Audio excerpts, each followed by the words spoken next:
दोस्तों, आपका हमारे चैनल कॉन्सेप्चुअल स्टडी में स्वागत है। चलिए दोस्तों, आज जो हम क्वेश्चन सॉल्व करने वाले हैं वो एक्सरसाइज 3.3 का 5वां क्वेश्चन है।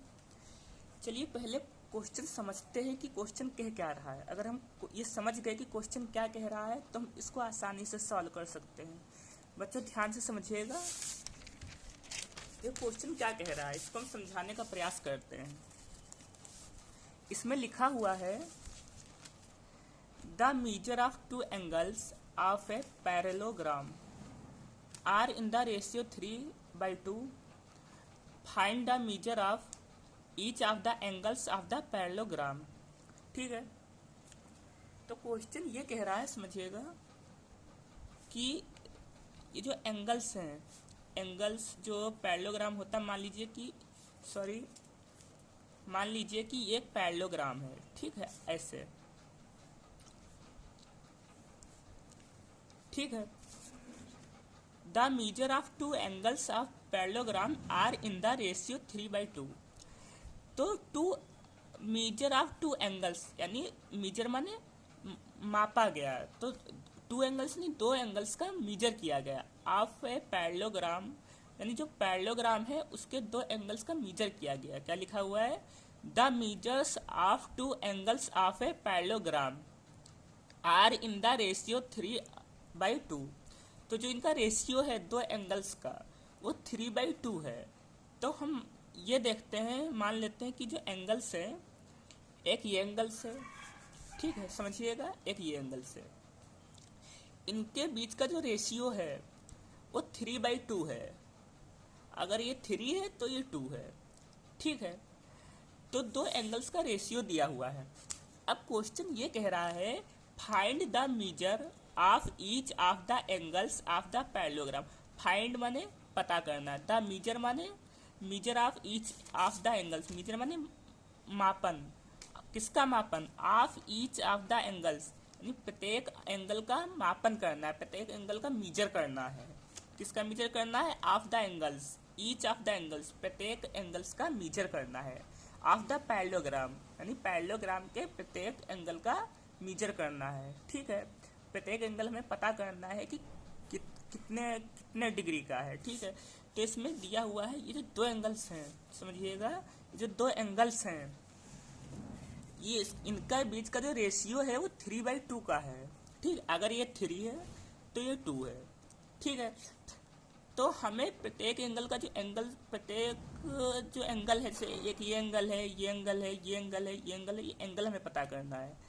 तो जब ये 3 है ये भी 3 होगा, ये 3 है ये 3 होगा। अगर हम दो एंगल्स पता कर लें तो हमें ये दोनों एंगल्स भी पता लग जाएंगे, क्योंकि जितना एंगल्स ये होगा उतना ये होगा, जितना ये होगा उतना ये होगा। चलिए क्वेश्चन स्टार्ट करते हैं।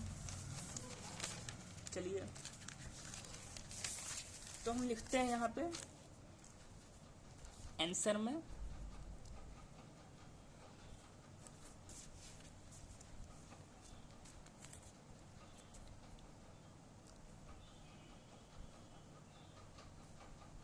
let the measures of two adjacent, ठीक है,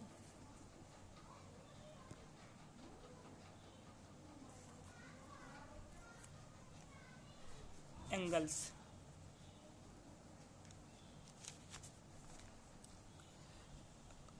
angle A and angle B of the parallelogram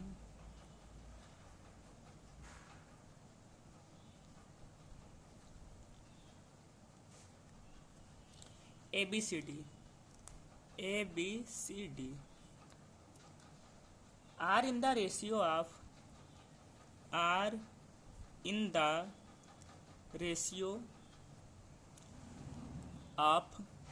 3/2। ठीक है, late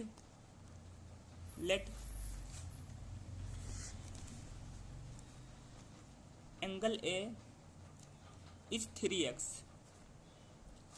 and angle B is 2x।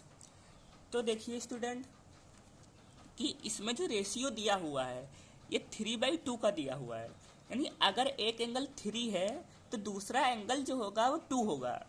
तो जो पहला एंगल ए है वो मान लिया कि 3x है, तो दूसरा एंगल बी कितने का होगा, 2x होगा, क्योंकि रेशियो 3/2 का है, एक 3x दूसरा 2x। ठीक है, क्योंकि x कोई भी नंबर्स हो सकता है। ठीक है, तो दोस्तों ये एंगल ए प्लस बी,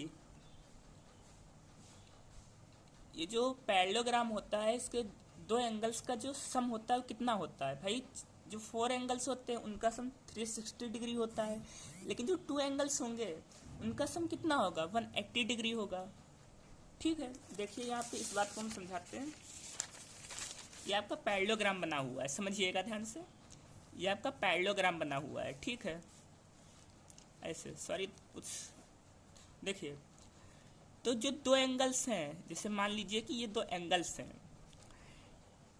मान लीजिए जैसे 2 एंगल्स हैं। ठीक है, इन चारों एंगल्स का जो सम है 4 एंगल्स का वो कितना है, 360 डिग्री है। तो जो 2 एंगल्स होंगे उनका सम कितना होगा भाई, जो 4 है 1 2 3 4 एंगल्स है उनका सम 360 डिग्री है, तो 2 एंगल्स का सम कितना होगा, 2 एंगल्स का सम जो होगा वो 180 डिग्री होगा भाई। 4 का 360, 2 का 180। ओके, तो ये देखिए यहाँ पे, यही यहाँ पे लिखा हुआ है। तो जो जो 2 कोण हम ले लेते हैं, तो मान लीजिए कि जो 2 एंगल्स हैं, तो 2 एंगल्स ए एंड बी है, तो इनका जो सम होगा वो 180 डिग्री होगा। ठीक है, तो ए और बी का जो सम है, एंगल ए और बी का, वो 180 डिग्री हो गया। ठीक है, ठीक है, तो चलिए आगे देखते हैं। देखिए ये 180 डिग्री हो गया। अब जो ए है इसका रेशियो कितना है, 3x है, तो यहाँ पे हमने 3x लिखा, प्लस बी कितना है, 2x है, तो 2x लिखा, इक्वल टू 180। ये क्वेश्चन में कह रहा है कि जो इसका रेशियो है, देखिए यहाँ पे क्वेश्चन में क्या कह रहा है, 3:2 है, तो अगर एक 3x होगा तो दूसरा 2x होगा। ठीक है, 3 2 5x इक्वल टू 180 हो गया।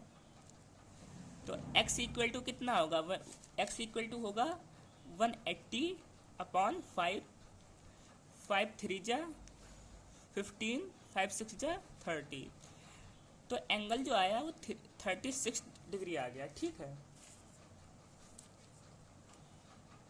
तो जो इसका एंगल्स आया वो 36 डिग्री आ गया। अब देखिए, अब दोस्तों देखिए यहाँ पे जो क्वेश्चन है, अब जैसे ये जो एंगल्स दिए होते हैं यहाँ पे क्या है, ये देखिए इसमें जो एंगल्स होते हैं, इस चीज़ को ध्यान से समझिएगा। ये जो एंगल्स होते हैं, ये एंगल्स और ये एंगल्स इस तरीके से ये इक्वल होते हैं। ठीक है, ये एंगल्स और ये एंगल्स ये इक्वल होते हैं। तो अगर जो एंगल ये है वही एंगल ये होगा, जो एंगल ये है उसके इक्वल में ये एंगल होगा। ठीक है, तो मान लीजिए कि ये जो एंगल है ये ए है, ये बी है, ये सी एंड डी। तो जो एंगल ए होगा वो एंगल सी के बराबर होगा, जो एंगल डी होगा वो बी के बराबर होगा। ठीक है, तो देखिए यहाँ पे, तो यही चीज़ें हम यहाँ पे नोट करते हैं। तो जो हमारा एंगल ए है, देखिए ऐसे, जो हमारा एंगल ए है वो एंगल सी के इक्वल होगा। ठीक है, और जो एंगल बी है वो एंगल डी के इक्वल होगा। ठीक है, तो ये यहाँ पे देखिए ऐसे,